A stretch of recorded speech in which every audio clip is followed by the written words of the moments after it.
Hello guys, nag-i-spray ako sa harap kasi ang tindi ng init, grabe.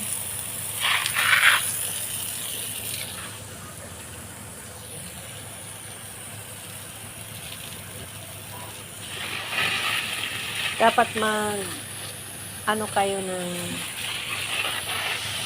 tapos yung mga tayo laging inom ng tubig, lagi tayong maliligo kahit sa umaga, isang beses, mga alas 3 maligo kung maaari every 2 hours kung talagang mainit. Tapos kung panay aircon din, hindi rin maganda, mas lalo kung may sumakit-sakit na yung mga tuhod nyo, hindi rin maganda panay malamig sa aircon. So hanap tayo ng mga optional na ay naabot na ba dyan?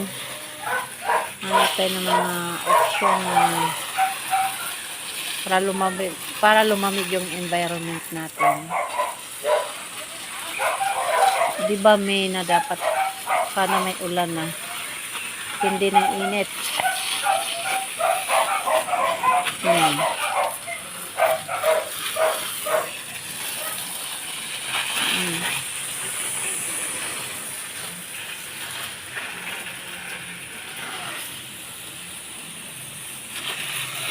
Maligo araw-araw, i-update yung pagpaligo nyo. Yan, mga halaman ng kapitbahay ko, diligan na rin natin para pag humangin, yung lamig, simoy ng init na poy-poy dahil kapag i-spray mo sa tubig. Ito pag natuyo, gagawin ko naman ito kasi para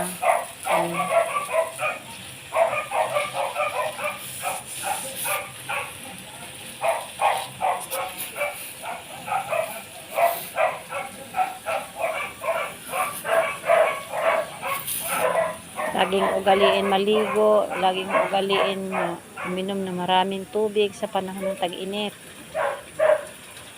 Dahil pag kulang kayo sa tubig sa katawan, yun ang nakaka-stroke. Siyempre, damihan ng tubig, 8 glasses more than doon pag tag-init. Huwag 8 glasses below ha, more than. Dapat ugaliin at disiplina sa sarili. Ligo-ligo. Kung maaari, maglublob kayo sa, kung may swimming, may planggana o swimming pool sa loob ng bahay, ugaliin nyo. Yan. Sobra talaga naramdaman ko. Of course, talagang basain masyado yung harap.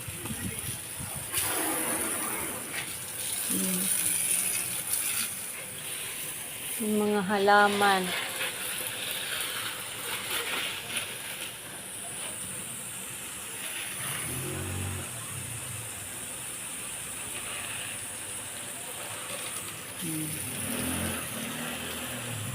At least natanggal na yung init. So, thank you for watching guys. Sana may natutunan kayo na kailangan mag-iingat sa panahon ng tag-init dahil mahirap magkasakit dahil ang kalusugan ay kayamanan.